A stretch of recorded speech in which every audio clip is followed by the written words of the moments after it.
What's going on, guys? Welcome to another edition of the It Doesn't Matter podcast. I'm your host. I'm Notorious One. I am Dom, and tonight we're diving back to 1996 to one of the most underrated SummerSlams of all times. I got my crew with me. I got my man BDC, and you know he's bringing all the fire takes. I got the man with all the knowledge. He's armed with the stats and the history. I'm here with Strap Facts, and I'm here with the man with the vibes and the good humor. I'm here with Poppy Platino. Fellas, what's going on?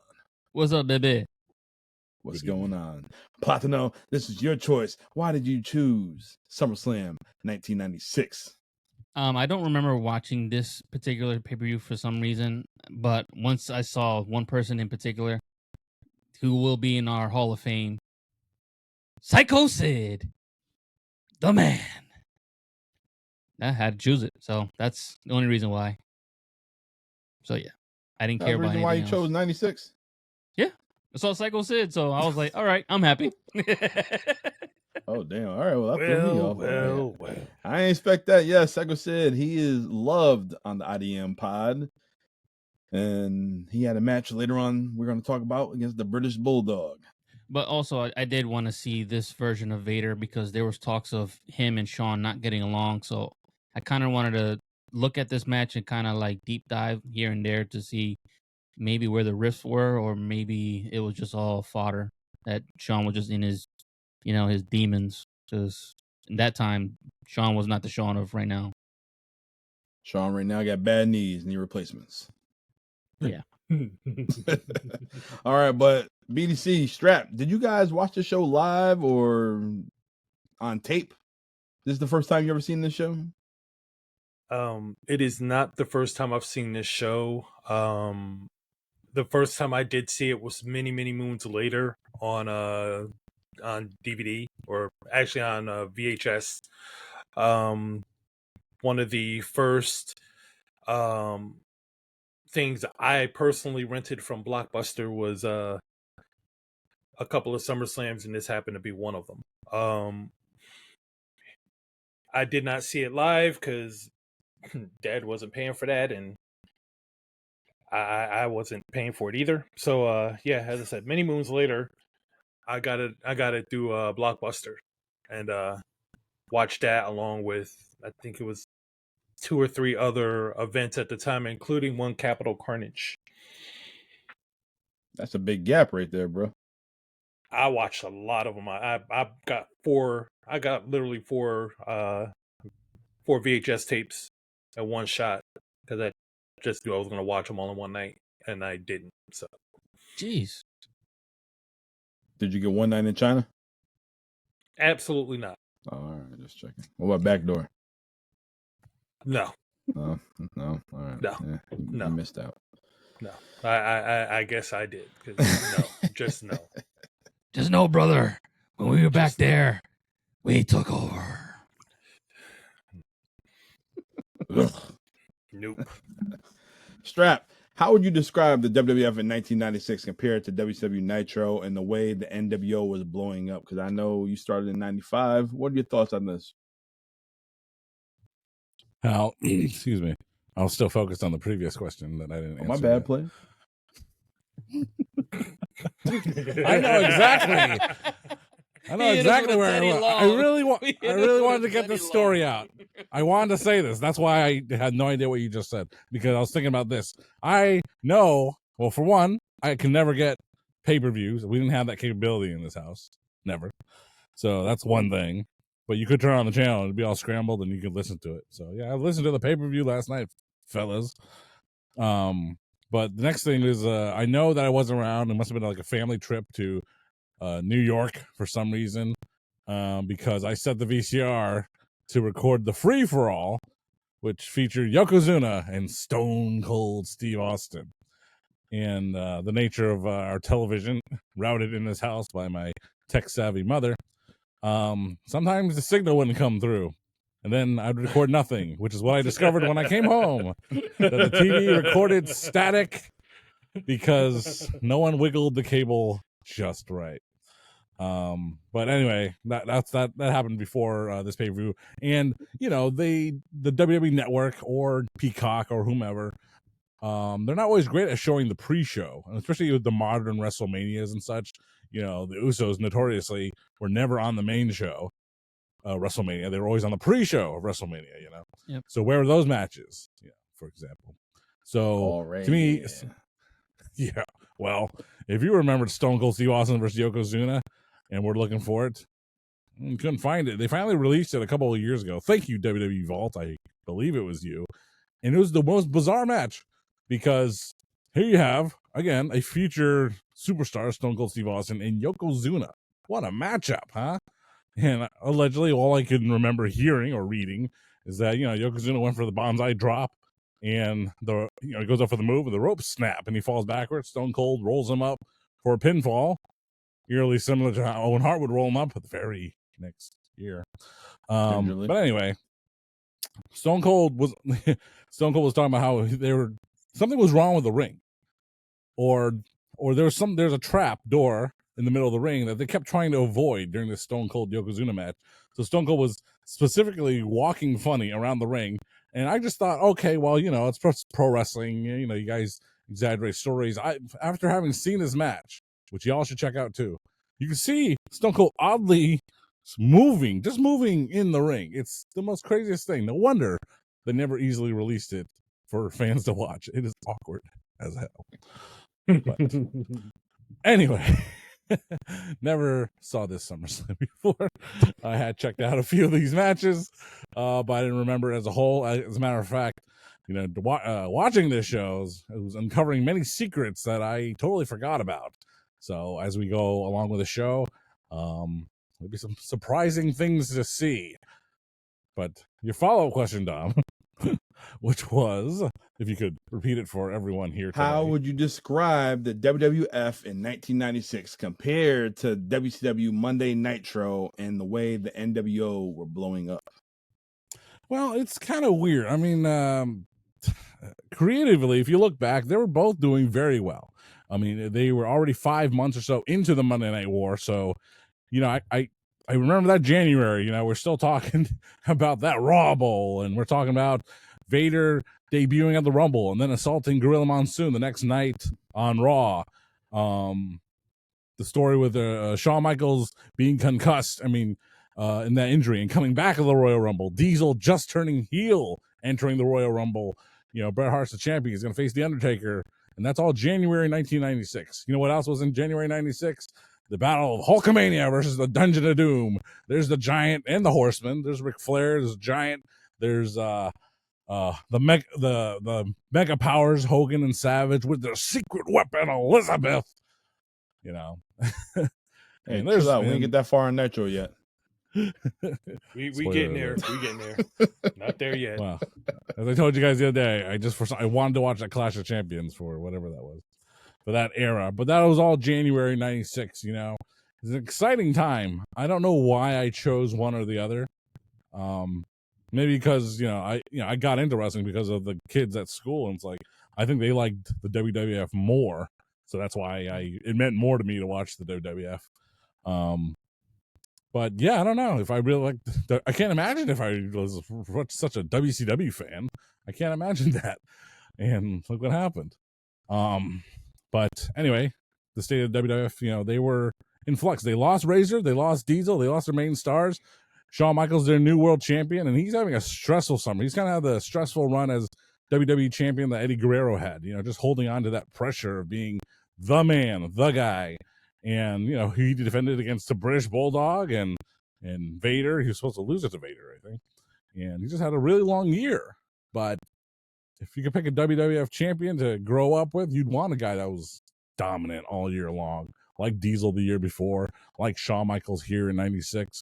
Shawn Michaels held the company together while they were in that transition, bringing up the guys like Mark Merrill, the Wild Man, and Gold Dust, Savio Vega, Justin Hawk Bradshaw, trying with Ahmed, and Farouk Assad.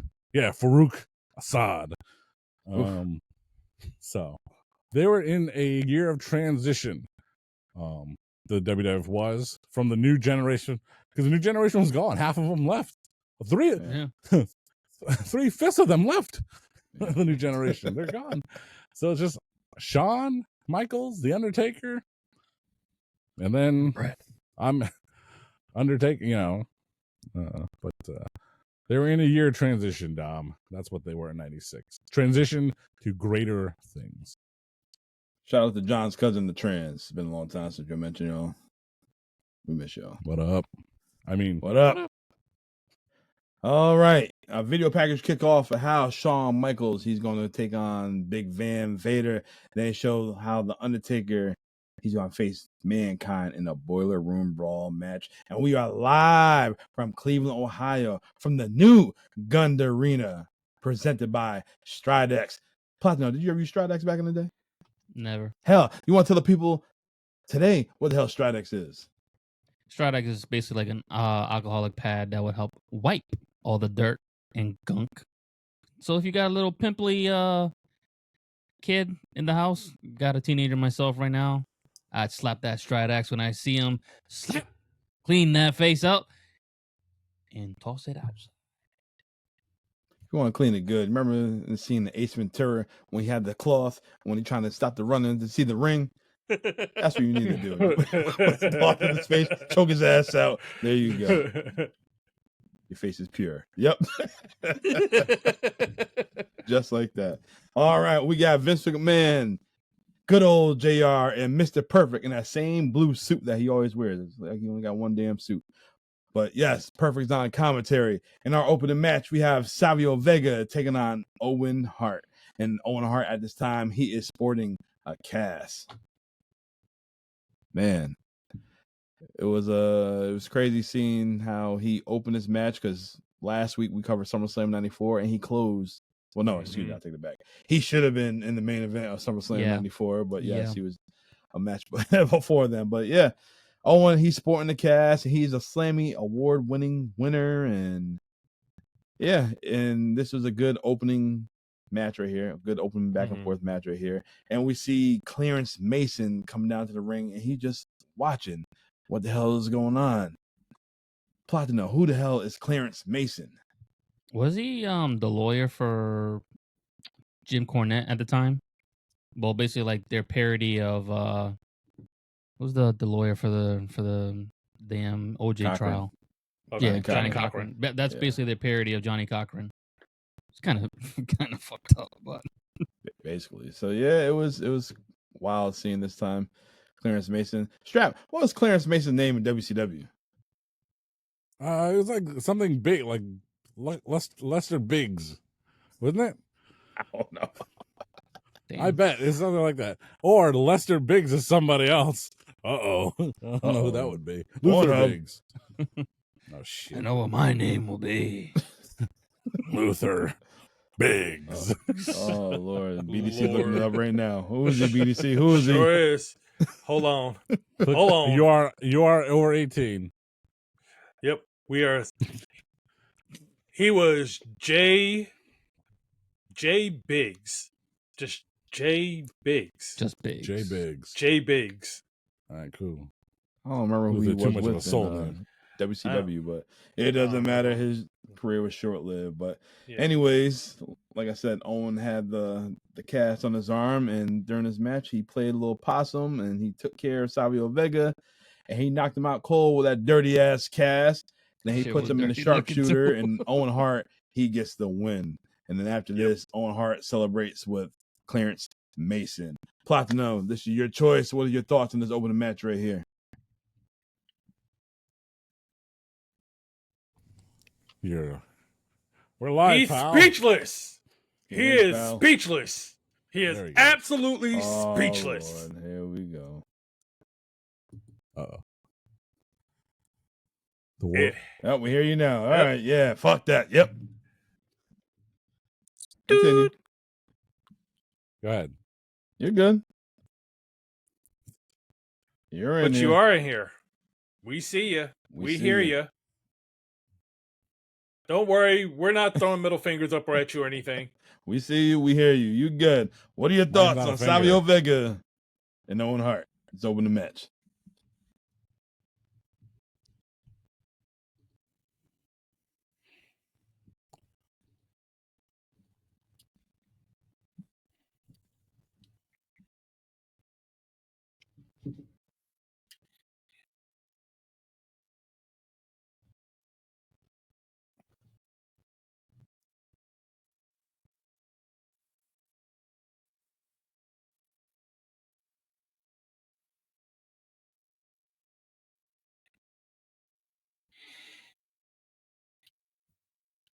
All right. Does this match matter for you? All right. BDC, what about you? I agree. It was a decent opener. But I think at this point we've kind of set the bar a little high for Owen Hart based on what he can do. And I mean, Savio Vega was a good performer as well. So you put the two of those together, the bar is a little higher, and it didn't quite hit that mark. But as far as an opener was concerned, it was a really good match.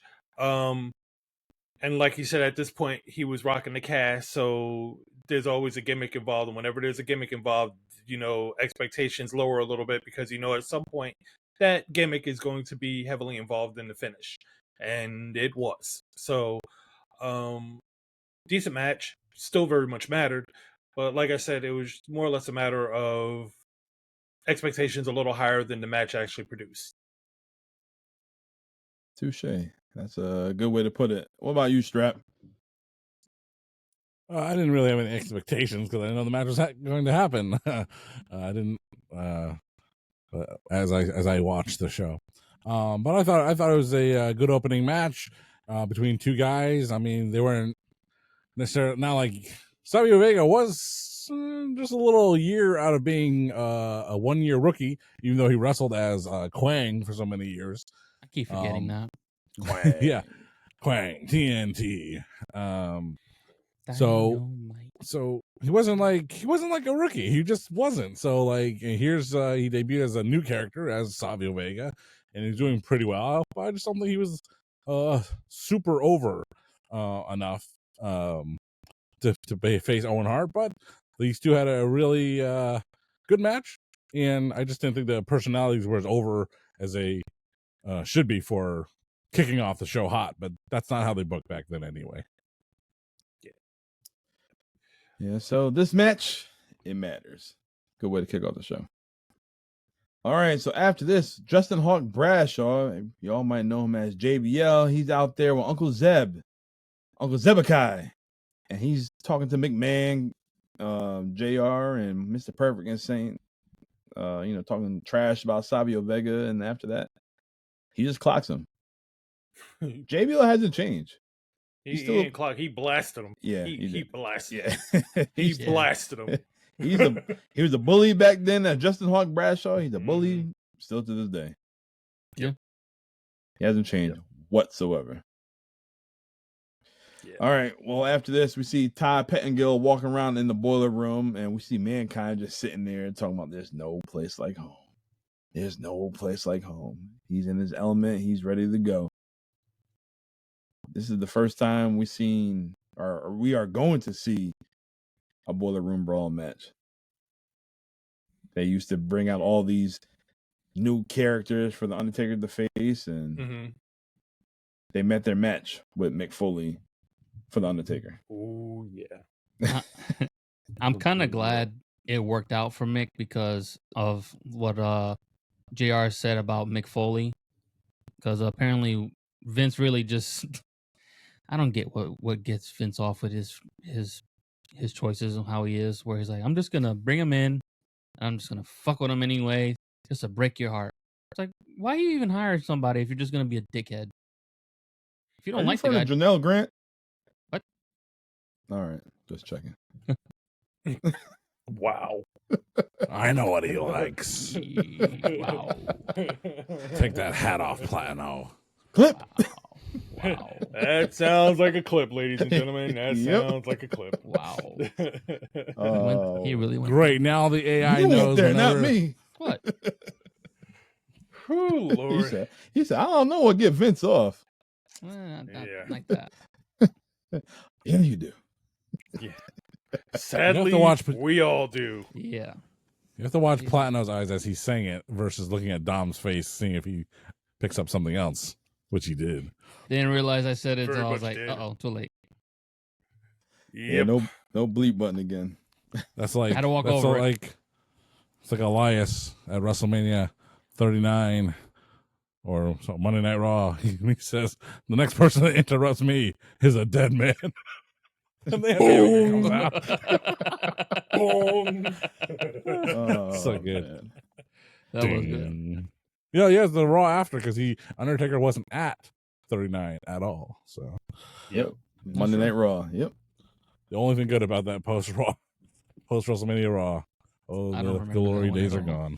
I remember that last segment. Yeah, that's hilarious.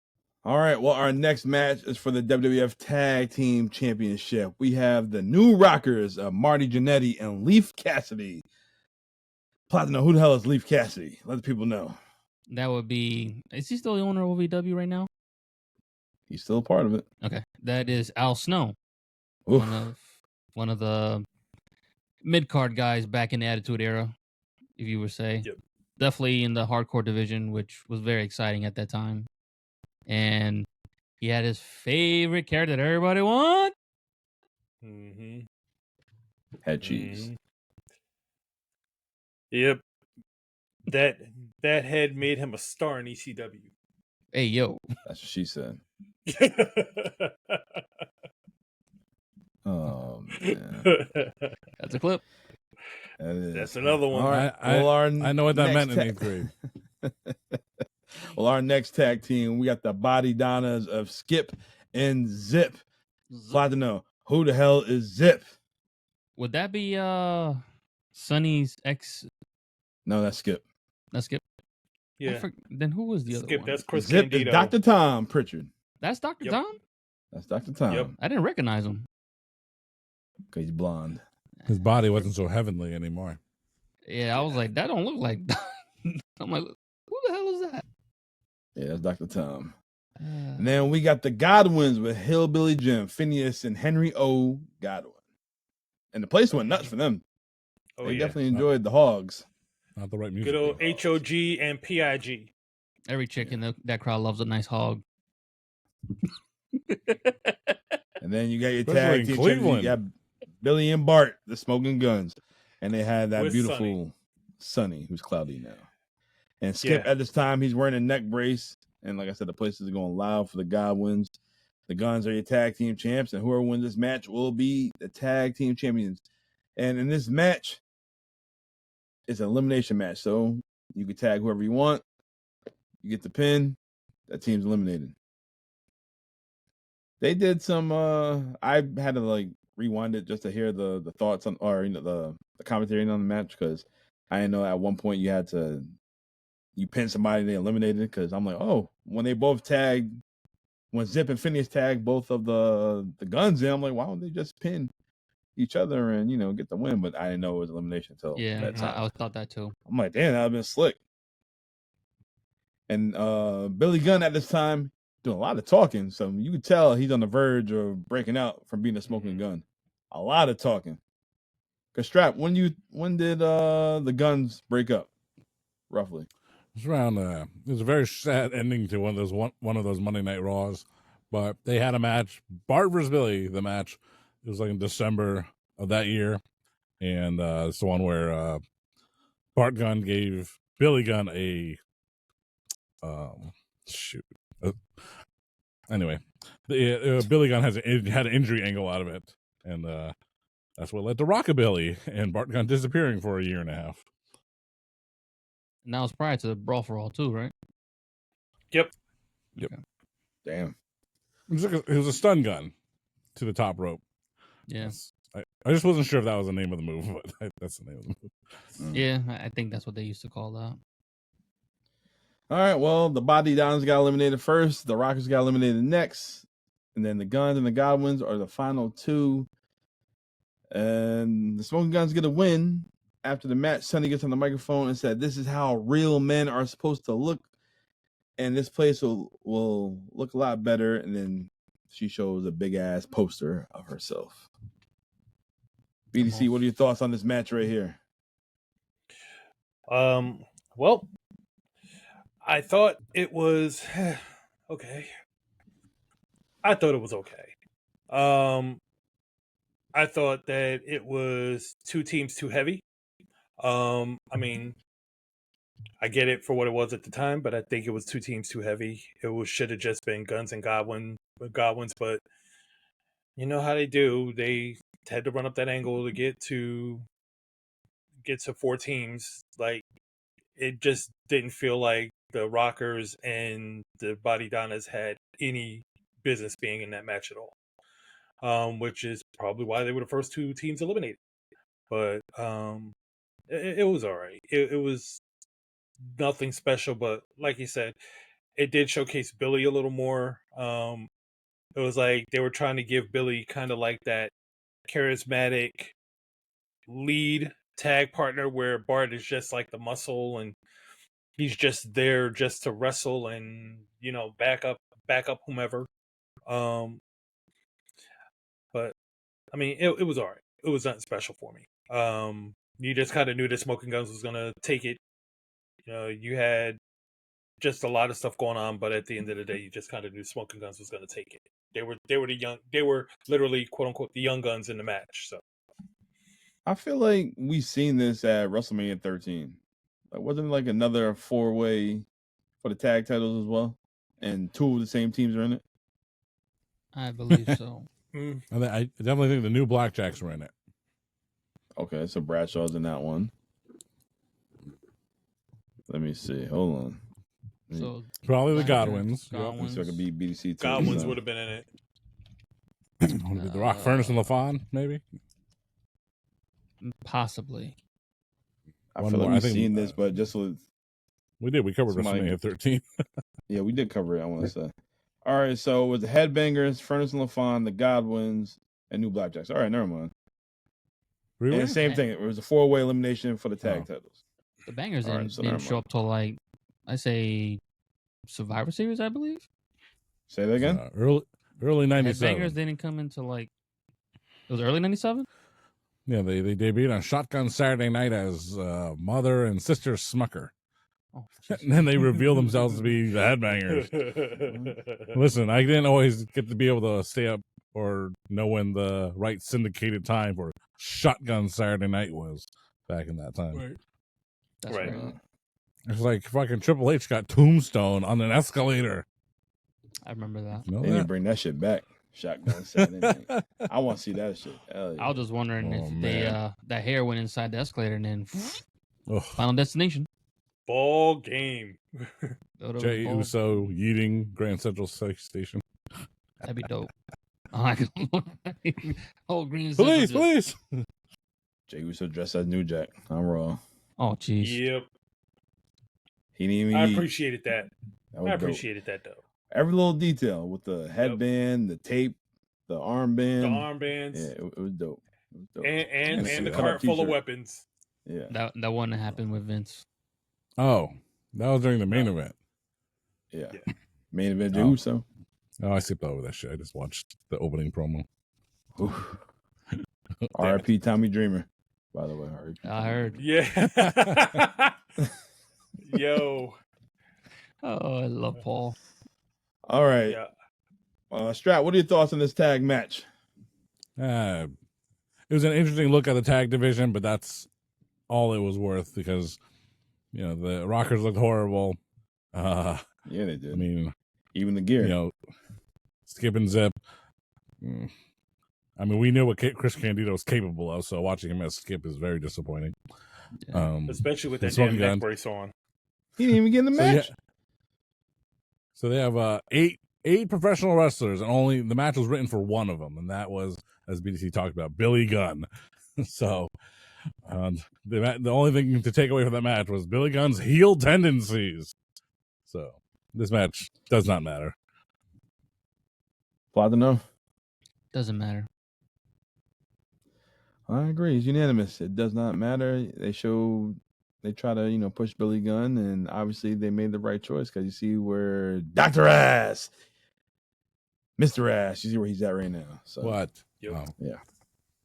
That son of a bitch looks better now than he did back then. That's insane. And BDC That's said Bart Gunn's the muscle. Whew.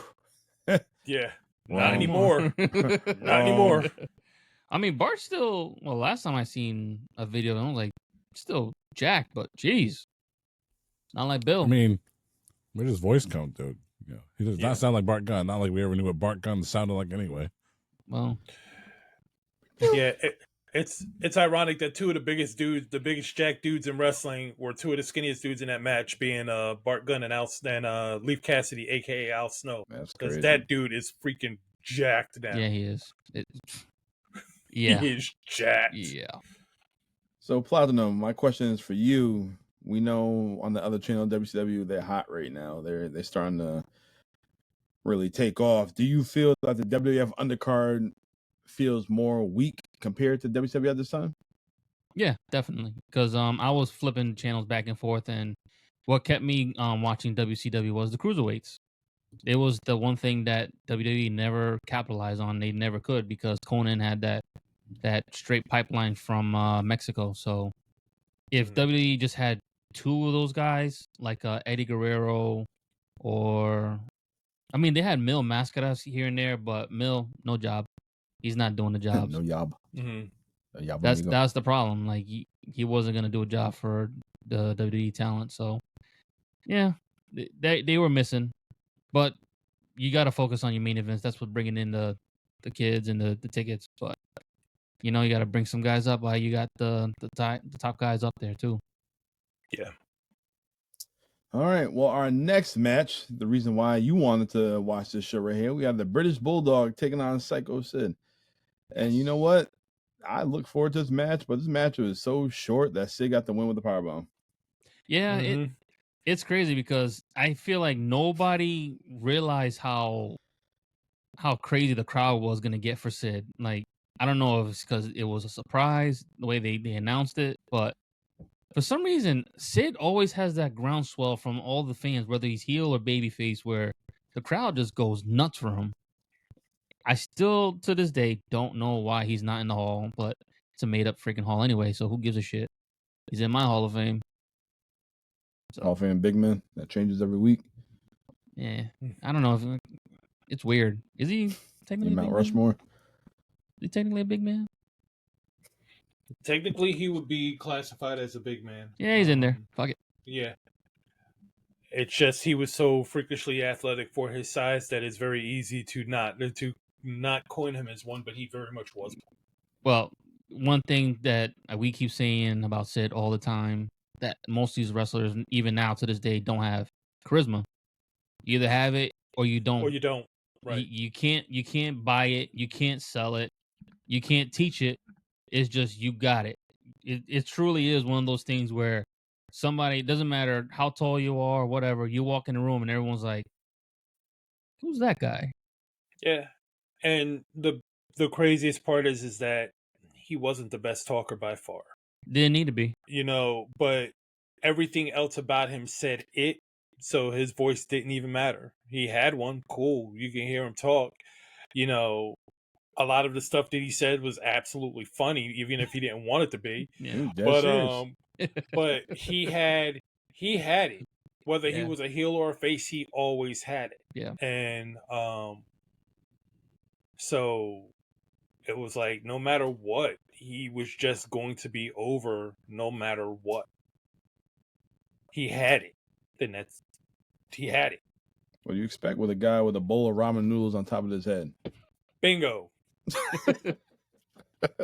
Chicken flavor. Right, that's what it was. Do you guys feel like if he wasn't, chicken flavor? if he didn't love softball so much, his career would have went through the roof, because he'd always take time off for softball? In WCW and WWE, he did it anyway. They were like, all right. That's hilarious. No, seriously. I didn't know that. That's hilarious. It's been known. This is known. Like, I've heard in other podcasts that like Sid would literally take summers off for softball. That's awesome. That's newfound respect right there, man. That's hilarious. And he come back and he's still over. That's the crazy thing. Right. Oh my god. So after the match, Jim Cornette, he's arguing with Clarence Mason. They both out here, so I guess they fighting for talent. I believe he was managing Bulldog at the time too, because he had Owen, Bulldog. Did he have Yoke at the time too? Or maybe he lost Yoke.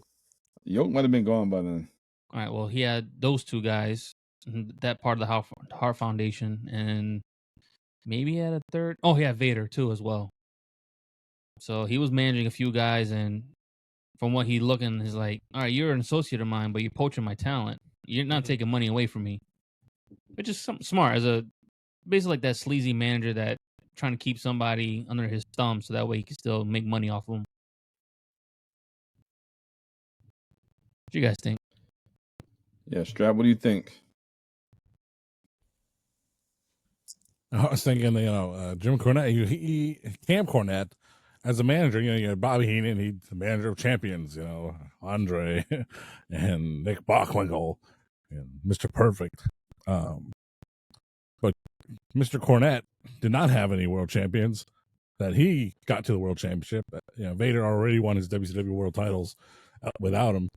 He had Yokozuna, I guess, for all those times, all those years. So I guess he was a world champion manager. So never mind that. Never mind all that. But he never got anyone else to the world championship. Neither the Rock and Roll Express, neither the Bulldog, Owen, or Jeff Jarrett in that Arizona style getup he had for a period of time. Yeah. Can we all say that this match doesn't matter? It doesn't matter. I wouldn't say that. But I wouldn't say that. Sid matters, the match doesn't. Well, let's just say that. Wait, correction. Sid matters, the Bulldog matters, the match didn't matter. Clarence Mason didn't matter, Jim Cornette didn't matter. Those two mattered, the match didn't matter. Lakers in 5. I like that. Oh, yeah. I will just say, just by the crowd's reaction alone, that tells you all you need to know. It does matter. Sid over. Yeah, Sid was definitely over. What were you gonna say, Strap, before we interrupt you? I was just thinking where Mr. Clarence Mason would go on to. He'd find a better role with the Nation of Domination. I forgot he was a part of that in A the few first months. iteration of it. And he also that's how he got into the Nation. He came out with Crush, that jailbird from Hawaii, when he came back with that weird crest of tattoos on his head.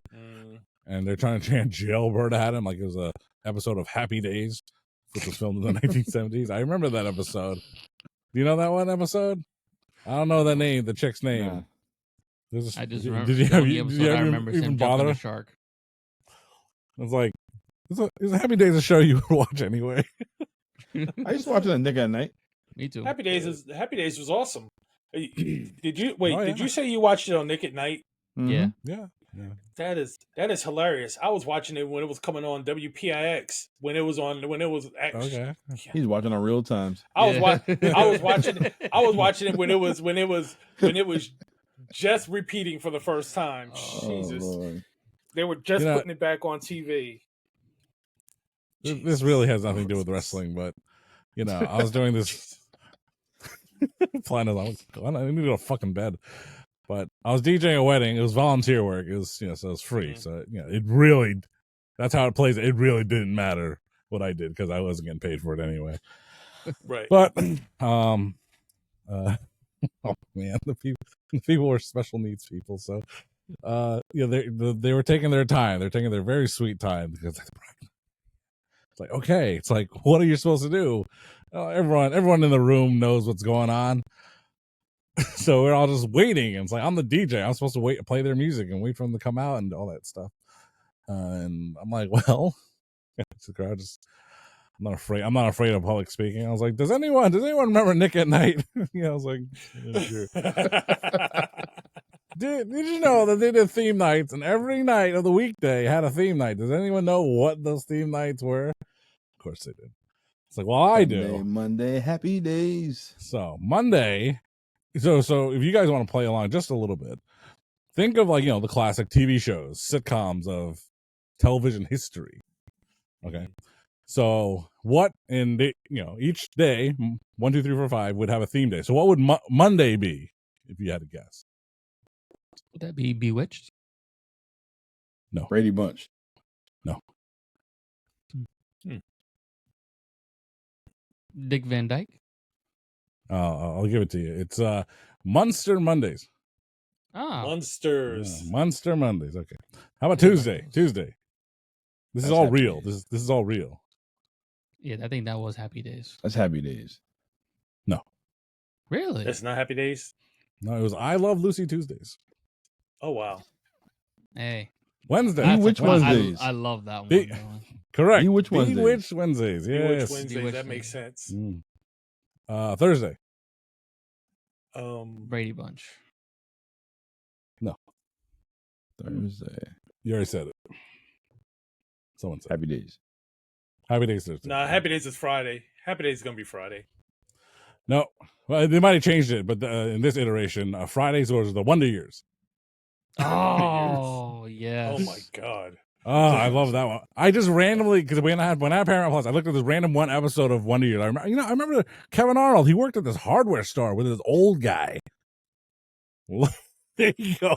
And it was a fun episode. It was Kevin Arnold working at the hardware store for this old guy, and the old guy was trying to teach him a lesson. But of course, Kevin Arnold wanted to work at the mall. The cool mall, Crystal Mall, opened in 1984. So, yeah, that's a fun episode. No, not for you. I used to like that. What would you do if I sing out of tune? You know what's also Oh, Jesus. Winnie Cooper. Marilyn Manson. Yeah, Winnie Cooper. Broke That was everyone's not- heart as a kid. That was not on my bingo card today. No, Olivia Diabo. that's her real name. That is the only time you'll ever hear Olivia Diabo's name on this show. She was the sister, Yeah. the older sister. Yeah. Yeah. So when that was good times. 2 a.m. Sundays. I was say, they didn't have good times. You know they didn't have good times. You know they didn't have good times. All right, well, our, boy. Get back our on topic. next match. Our next match, we have Goldust with Marlena taking on Mark Merrill with Sable. Who did not have a good time. She was freaking out this whole damn show. Oof. Did not So have a good while the time. match is taking place between Goldust and Mark Merrill, Mankind walks towards the aisle, walks towards Sable, and Sable she is flipping out, and Mankind's calling Sable, "Mommy, mommy!" Oh my god. And the ref comes after Mankind, and he just takes off running. That's like the fastest you ever seen Mick Foley ever run before. They use that recording for Warzone. When you're playing with Mick, you hitting him hard enough. Pause. Oh, you're mommy, mommy. Oh Lord! I'm just like, oh jeez, I'm not 06. playing with anyone that's playing with Mick. It seemed like during this match, the fans weren't really into it. Like Yeah. No. they watching Marlena smoke a cigar and Sable looking good at the time. But when Miro hits that shooting star press clean, That was nice. Marlena, she distracted the ref. But Goldust, he got the win with the curtain call. Yep. Why don't you do that move anymore, John? I have no idea. He had like 20 moves that they all called the curtain call. This is true. This was the 1996 curtain call. Yeah. And watching this match, Mark Merrow, and I think this is the beginning of the end. I think something happened because it just felt weird for him to lose this match. Something must have happened, I think, and this is him on the way down. Even though he would win the Intercontinental title like the next month, but maybe it's just storyline. Maybe it's just storyline making, and I'm just being a fool. So He would fight his wife later on soon anyway. Yeah, I would say that the match just it seemed really off all the way through because it was like between Mankind coming out and basically tormenting Sable, and then Goldust winning the match, and then he goes on and he torments Sable too, and then Mark Merrow hitting his shots, and I mean the match was cool. There was a very obvious botch where Goldust was supposed to be doing something to Mark Merrow that ended up with Mark Merrow ended up outside of the ring, and somehow, some way, they both did. And then Mark Merrow immediately gets up and gets right back into the ring, like no sold, whatever the hell that was supposed to be. It was like the whole match just felt off, and I'm not quite sure what the idea was behind it. Just, okay, we're gonna throw Stable in the corner, just have her tormented by everybody. But the match really didn't make much sense otherwise. It was literally, it was like Mankind had his Boiler Room match. Focus on that. Why did he have to come out? Have no idea. You had Marlena outside. She was smoking shades of R-Truth before R-Truth. And, you know, they were talking about this more aggressive side of Goldust, but did it show up? Because I didn't see him. The match was just weird. It was just weird to me. Yeah. It didn't do anything for me. Kind of got excited last week when John mentioned, it was like, oh, we got two former WCW superstars going at it. Then you see this match, and it was nothing special whatsoever. No spark. No spark. Anybody feel different?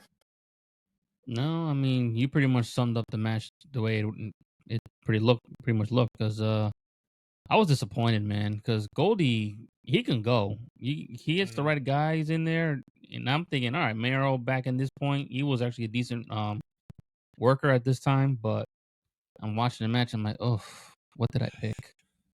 Sorry. Yeah. This was the era of Goldust where he chose not to wear any underwear. Just so go to sleep with that knowledge. I watched the match. He had the Fruit of Balloons. They were a little all over the place. My eyes are up here, Dom. Yeah, I think that's all character work. I think Goldust early Goldust leaned so heavily into the gimmick that it made the wrestling awkward. And as he kind of found the balance where he knew he could still do the gimmick, still be Goldust, but could still just wrestle his ass off, he got better. Mm-hmm. But early Goldust was so into the gimmick, it was just uber uncomfortable no matter what. Androgynous. I think the guy that actually helped him out though the most was Savio, which is crazy. Savio helped out two of probably one of the greatest guys in that industry at that time. Mm-hmm. So Savio can't say no, not his position. Unfortunately, that could have been Scotty, but Scotty was too busy not biting Owen Hart's leg in this match. Yeah, I forgot about that. Oh, yes, he was. Yes, he was. Oh my goodness. All right, so after this, we see Sunny. She's back out here, and she's with Farouk Assad. And Farouk at this time is looking like a gladiator. Farouk is my man. Right behind that corner over there, Ron Simmons, the first world heavyweight champion. That was an African American in WCW. And Farouk said he wants the World Wrestling Federation Intercontinental Heavyweight Championship title. And where the hell is Gorilla Monsoon so he could get that? And then Farouk was also talking about Sunny Days. I said, I know he lying because Sunny don't like chocolate. But that's a whole nother story. But Sunny just said what she wants, she gonna get. And her man, Farouk Assad, is going to be the next Intercontinental Champion. Yeah, so I guess the obvious question is because it's one of the things I really don't remember, no offense to Ahmed Johnson, but outside of his start off and part of his run with the Nation, I don't really remember much of his run. So apparently he was injured, messed up his kidney during the match, messed it up again a couple of weeks later. He was in the hospital, out of the hospital, then back in the hospital.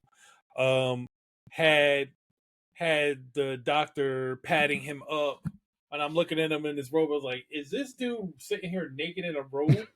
Like he's sitting here, hey babe, patching him up, hey babe.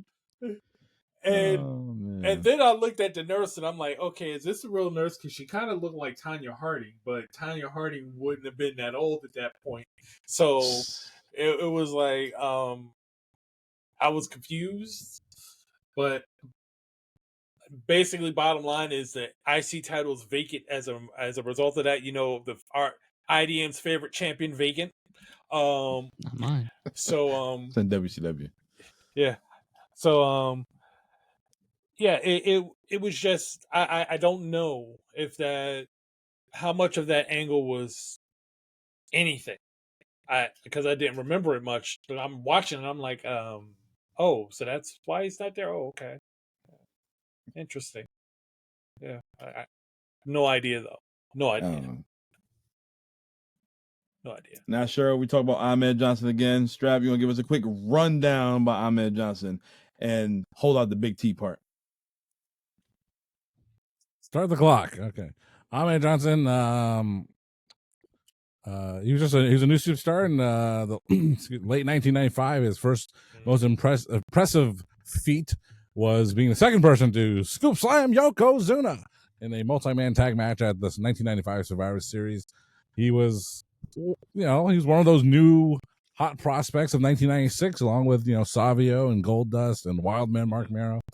And he was on the way until BDC laid it out that he had a kidney injury. I don't know what the real reason was. I was still learning at the time. I believe what they put on TV, that Farouk kicked him really hard and it ruptured his kidneys, and he had to forfeit the title. Getting a little mixed up because Farouk, I think Farouk and Owen Hart were both in the finals of the Intercontinental title tournament in '97. When Stone Cold had to give it up. I think so. So having them, I'm confusing them with 1996. Yeah, Stone Cold cost Farouk the match, and Owen Hart won the title. Yep. Then he stuns Owen Hart on one side. Yeah. So in '96, I remember him still having the gladiator get up in like September. They did a series of tapings in September. Back in the time, when there was only a 1 hour Monday Night Raw, they'd film 4 episodes in one day. And it was a unique building. And sometime in October, I'm talking about Ron Simmons now, but sometime in October, he became, the real Black Militant of the Nation of Domination. But Ahmed Johnson, anyway, he would come back at the Royal Rumble '97, and he beat up Farouk and everybody, and he was on a tear. He teamed up with the Road Warriors at 13, and he turned heel on the Undertaker when Undertaker was the world champion. They're going to face off at the Canadian Stampede, but that was not meant to be. He got hurt again. At that time, he joined the Nation. Then when he came back from injury too early, he got injured again.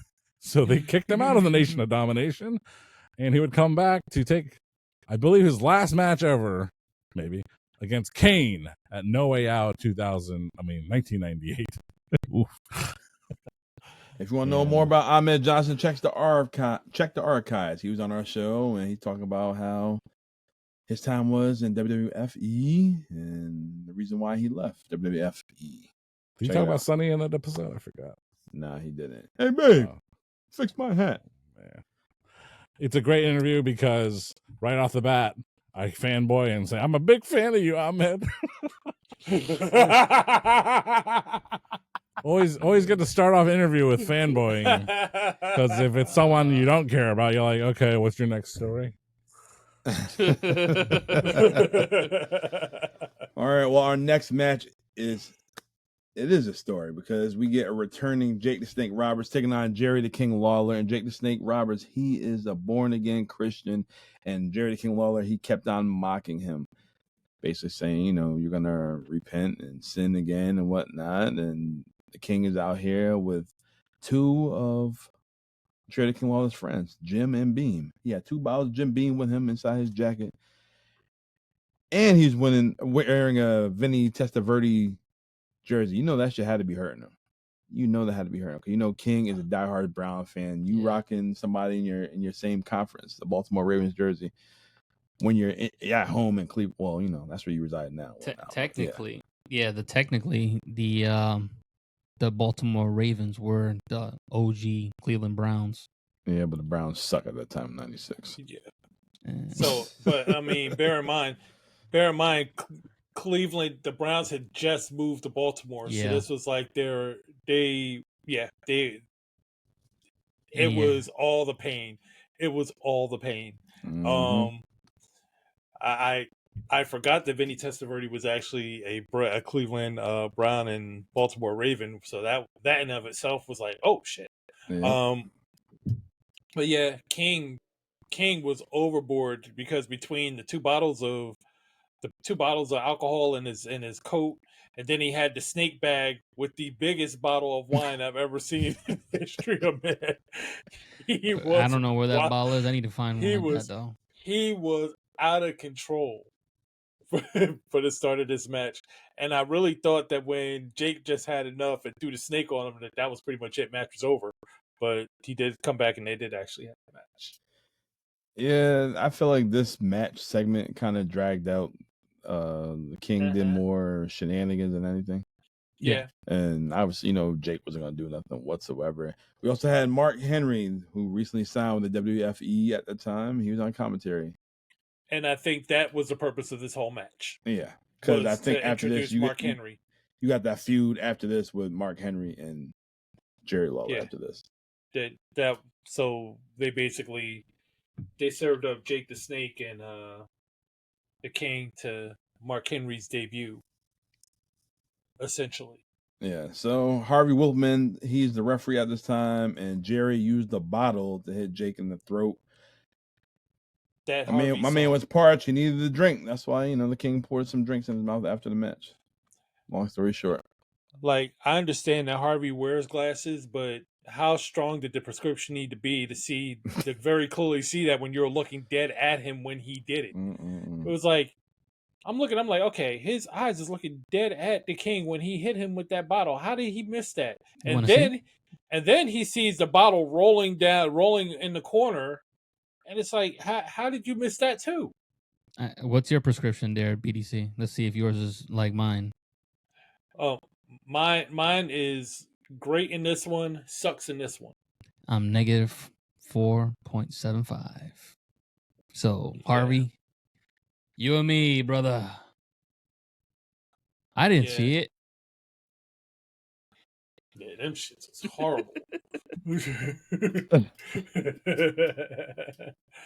Oh man, this match doesn't matter. It doesn't. It was more. They try to build Mark Henry. That's basically it. Long story short. Too much though. I love King, but just stick to the commentary. It was just too much. All right. Well, our next match, one of the main reasons why we are here covering the show, is the Boiler Room Brawl match between Mankind and Undertaker. This is the first time we ever seen a Boiler Room Brawl match. And the purpose of the match is you start in the back in the boiler room, you work your way to the ring, and whoever collects the urn is your winner. This is a violent match right here, and we see the Undertaker lurking for Mankind, and Mankind comes out of nowhere, and he hits him with some type of aluminum foil type thing. I don't know exactly, but he started giving Undertaker the business. Yes, he did. Fast forward, they make it to the ring. They're still going back and forth. Paul Bearer, oh yes, Undertaker. Oh no. John's about to get it. He's about to hear it soon. You already know. Undertaker drops down, all dramatic, throws his hair back. And Paul Bearer, no. He turns away. And then Mankind gives him the business, and then Undertaker again. Come on, Paul. Come on, Paul. He takes that urn. Wham! Right in the head. Mandible Claw. Mankind gets the urn. Match over. Mankind is your winner. It's Boiler Room Brawl match. First for its kind. Platinum, what are your thoughts on this right here? I'm not a fan of the way it started off, but I like the ending because of where it led to. So when I was watching the match, I'm like, typical brawl, here and there. Mick Foley with that ladder bump, I was like, what? I don't know if that was, I made sure there was cardboard or styrofoam in there, but I'm like, if he lands on the wrong thing, that's going to hurt. Yeah, I don't know if you remember that bump, Dom, where he's like climbing the ladder and then, I don't know what that was. But yeah, I'm not a fan of the way the match ended. I mean, it started off, but what it led to was it was what I liked. So it lets a story where finally get to see a little bit more of the weaknesses to Taker. What is making this guy to still be, indestructible? And Paul, with the urn, was able to figure it out, and he got tired of dealing with this dead man. So, Wow, Undertaker killed his ass in the damn cryptic tomb that we covered at Judgment Day. Dom, he killed me. Yeah, I mean you can consider that long-term storytelling because it was that betrayal that ultimately leads to Kane. Yeah. It ultimately leads to Kane, and that is very much the best thing to happen to the Undertaker character. I think it extended Taker's character for at least a good 10 years by itself, without where I'm not even talking about the whole conversion to American Badass and stuff like that. I'm not even talking about that because, Brothers of Destruction, yeah, here and there. But I mean, the literal feud between Undertaker and Kane, yeah, that in and of itself was about a good 10 years of content. And like I said, literally that moment in time where he betrayed the Undertaker and bipped him over the head with the urn starts all of that. Yeah. Hey, Strap, I got something for you. I'm looking up to see how many Boiler Room Brawl matches there were. Do you have an idea how many? 1. 6. You give me 6? Okay. I would have said 2. 6. Wow, that's crazy. Is it all Undertaker? All man. Well, all of them except for one for Mankind. Do they all Mankind and happen- Undertaker. They got Mankind and Big Show in your house 28 Backlash. Him in Austin. Mm. Triple H and Mankind Friday Night can see that. SmackDown. Yep. I can see that one. WCW Nitro. Jerry Lynn and the Barbarian. What? What? Huh? What? And What? then Jerry Jerry Flynn Lynn in you the mean. Wall. Jerry Flynn You in the Wall. gotta mean Flynn, man. You gotta mean Flynn. Oh, Flynn. Excuse me. Flynn. Jerry Flynn. Excuse me. Jerry Flynn and Barbarian and Jerry Flynn in the Wall. Then you That's got weird. Triple H and Mankind. Wow. Matches I'll never review again myself, Your Honor, for 200. No, thank you. Yeah, absolutely not. This match didn't do nothing for me. It was interesting at this time in 1996, but we did get a storyline where it led to us getting Kane. So I have to say it does matter. Yeah, I mean, but realistically, think about it. How many matches have you seen that starts in the back and ends up in the ring that has actually been worth its grain in anything?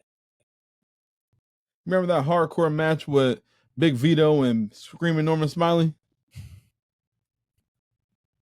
The defense rests, Your Honor. Oh boy! The defense rests. Oh man. Wow, Dom brought us back already. Because immediately the first, I mean, didn't even think about that match. I didn't even think about that match. But the match that immediately popped into my head was Vampiro Demon that we covered a couple of weeks back. Oh, that was horrible. That's basically like a Boiler Room Brawl. Oh, we seen Vampiro walk right past Hulk Hogan with the title. Yeah. Oh Lord. I mean, generally matches that start in one area that's not the ring and ends in the ring don't tend to go well. They don't tend to go well. Isn't that like the King of the Mountain concept? What's the one with the reverse ladder match?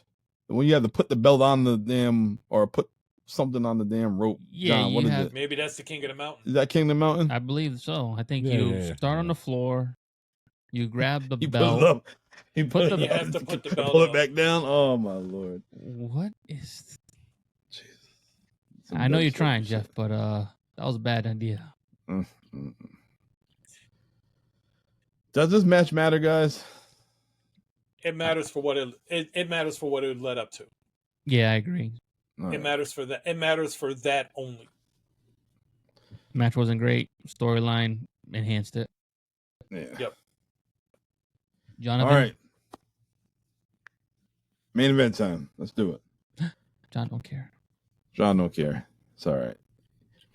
Pick the bad pay-per-view. Main event time. Shawn Michaels and Vader for your WWF World Heavyweight Championship. You got Jose Lothario in Shawn's corner. You got Corny, Jim Cornette in Vader's corner. And Vader dominated this whole damn match. As he should. As he should. Mm-hmm. Were you happy, Dom? Worked it stiff just as I thought they would. What? Were you finally happy? No. Because he didn't win the title. Too many shenanigans. Yeah. It reminded me of when Luger fought Yokozuna at SummerSlam. That was like the year 2 years prior. 4? No, 3. 3. SummerSlam 93. Like they want to put the belt on the dude and they didn't pull the trigger. Because they put him out. They put him out there. They put him out there so that fans could see him with the belt, and the fans are like, "Meh." Yeah. They kind of wanted to pull the trigger with Vader, and it didn't happen. It got to the point where Vader won by a count out, but Jim Cornette wanted to restart the match, and then they restarted the match. And they got more physical, and then Shawn Michaels hit Vader with a tennis racket, and Vader wins by DQ, and then Cornette, no. We're going to do this again. No. Put the title on the line. Restart the match. Vader misses the moonsault. Shawn hits the moonsault. 1, 2, 3, match over. Yeah. But at least he did kick out a sweet chin music. Yeah, I give him that. He did kick out a sweet chin music. But then again, Shawn Michaels kicked out of the Vader bomb too. So yeah, false finishes. Yeah, but why didn't they pull the trigger on Vader this time? Was he not a dominant heel? I mean, that match alone, he was a dominant heel. I don't know if it's I tend to think it may have been more backstage than anything. I mean, at this point, we know that the Clique, as it stands, is not much of a thing anymore, being as though 3/4 of it left, or half of it left. But I mean, at that point, is Shawn Michaels and Triple H power playing? I don't think Triple H power playing. I don't think Triple H had any power at this time. Yeah, so I don't. But I do think that Vader's entire run in WWE is a cautionary tale in how not to garner the support to get anything done in the back, because no matter what it seemed he had no push at all, and which is hard to imagine, being as though he was as dominant as he was in the ring, but it just seemed like he had no traction at all. He just did, and it's weird. I just wonder who were the baby faces that he would have faced if he were champion, though, because a lot of them had gone. Diesel, Brett's gone for a little while. Well, Brett was going to come back. He came back, Survivor Series time, so. Yeah, but this is SummerSlam, so you got another 3-4 months without Brett. So who would be his opponents? If Vader were to get the title this time, who would be the number one guy at this time? Sid. Oof. They might do a quick switch. Yeah. Still got Taker. Taker, yeah. But Taker's busy with Mankind. He ended up being busy with Vader in the end anyway. True. Now you got to finish one storyline before you jump to another, though. Yeah, you can always add in. You can add in. Actually, yeah, you can extend it. You think with this match taking place, how Vader couldn't get the win, do you think like Shawn killed Vader's run right here? I don't think so. I don't know if the plans were to give the belt to Vader at this time. I think maybe they were still building Shawn because he just won the belt at Mania, and they wanted to get that decent run in him. That way, he was more capable of. They had the bad guys. They had all the bad guys in the world that Shawn can wrestle with, so that way he can have good matches with. Problem with Shawn, if he didn't like you or something went wrong, you go back to Vince. I don't like him. He's a meanie. He don't know how to work with me. It doesn't work for me, brother. So. Strap, what are your thoughts on Vader and Shawn Michaels? I think it's all political. I think Shawn Michaels at this time in his career, he was that piece of shit in backstage. He's a little bitch because, Ric Flair and Sting were, I would gather that they're similar size, during their peak. They took whatever Vader, Leon White had to give them in terms of stiffness and moves. And, I think guys like Sting and Flair just took it. And they're like, well, that's just, he hits hard. And so when Shawn Michaels goes against him, he's like, why are you hitting so hard? I can imagine that scenario. It hurts.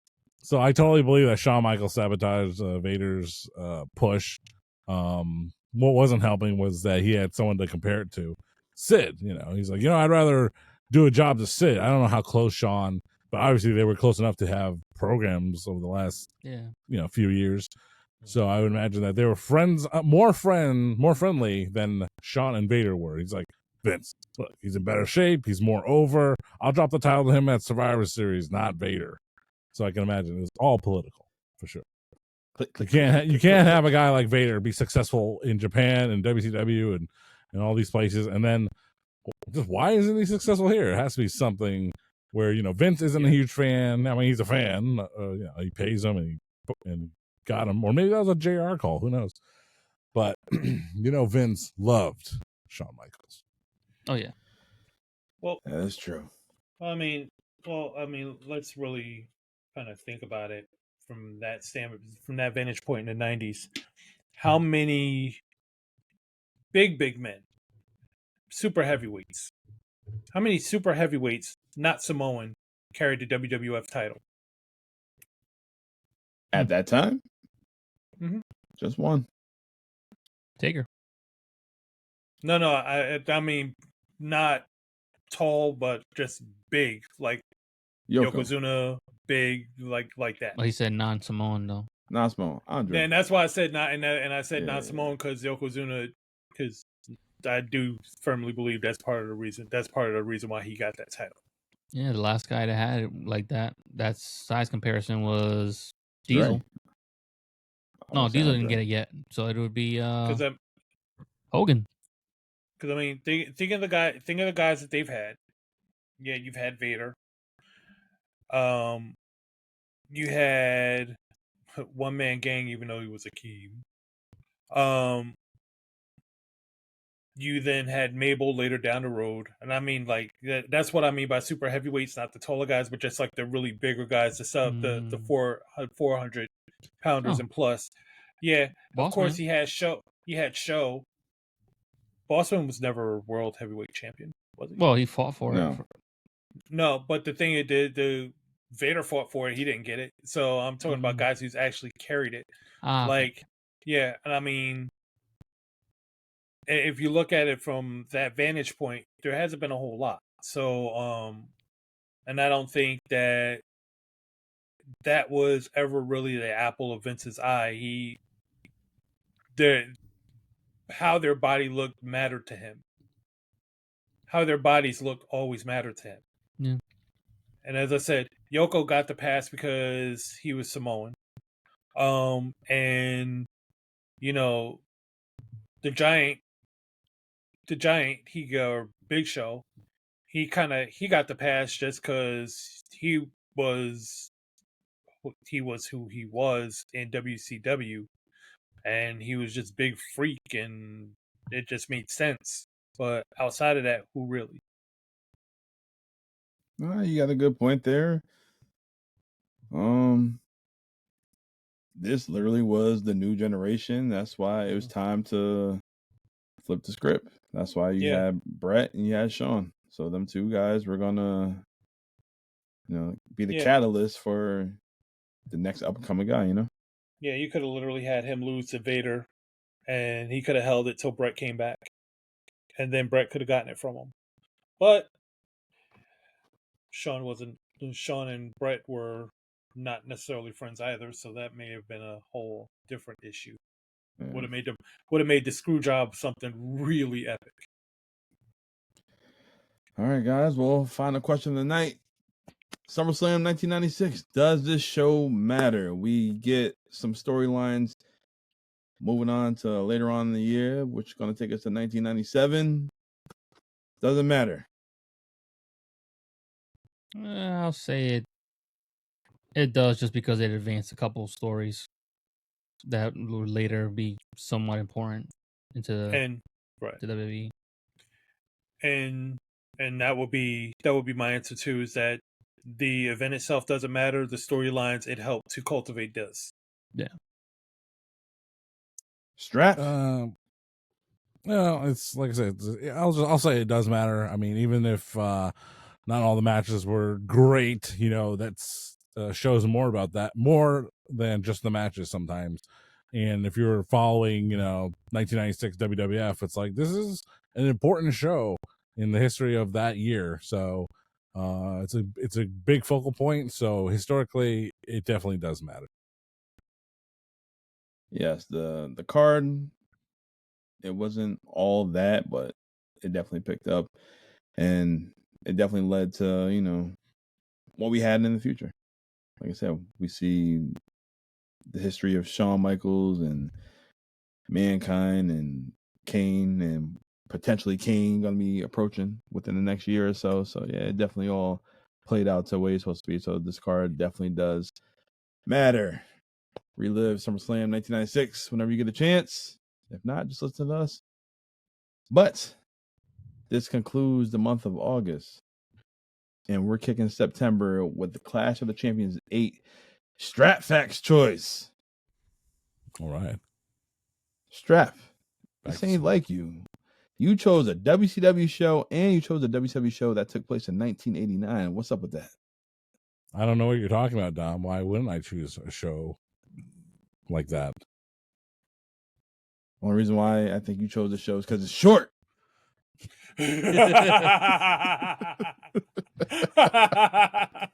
Great job. My fellow podcasters don't seem very upset about that either. So I'm there not. we go. Yeah, absolutely not. The past couple of weeks have been. Give me a short show. Popping real boys. Yeah. Popping Yes, them all right. boys. Well, I'm going to run through the card right quick. Here we go. In our opening match, we have the Road Warriors, Hawk and Animal, taking on the Samoan SWAT team of Samu and Fatu. Wow. So What familiar. a rush. That's how you kick off a show. I'm looking forward to Good that thinking. one. And then after this, we have the Z-Man, Tom Zink, taking on the Cuban Assassin. What about the Dominican Assassin? All right. Uh-oh, we'll see his name next Well. week. We have our boy, Sid Vicious, taking on Ranger Ross. Who? Oh, yeah. Who Ranger are you to Ross. disrespect Ranger Ross? I guess we know how that match is gonna go. Who are you to Lord. doubt Ranger Ross?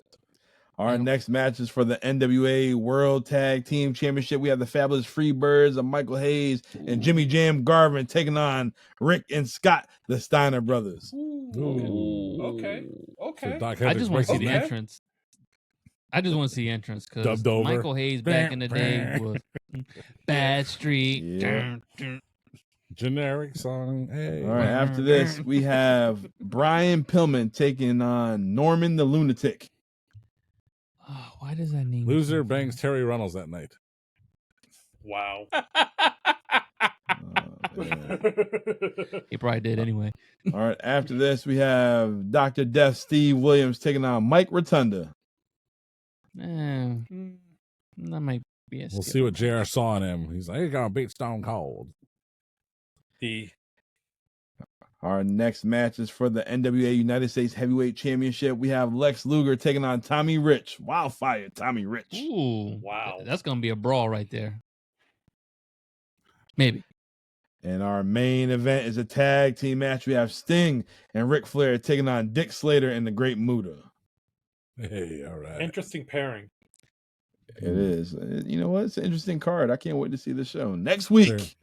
The tag team name is the Alright. Great Dick.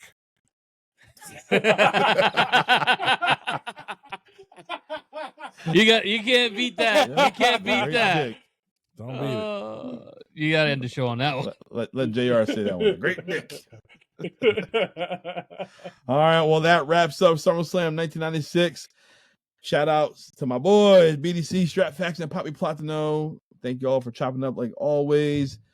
We covered everything from Shawn Michaels, Vader, the Boiler Room Brawl match. If you guys enjoyed the show, remember, like, subscribe, share the It Doesn't Matter podcast, and we'll bring you more good and bad wrestling. Because at the end of the day, it doesn't matter. Till then, I'm Notorious One. I am Dom. I'm here with Strat Facts. I'm here with BDC, and I'm here with Poppy Platino. And we will see y'all next time. Boom. Boom. 'Cause I'm the master and the ruler of the world. Baby!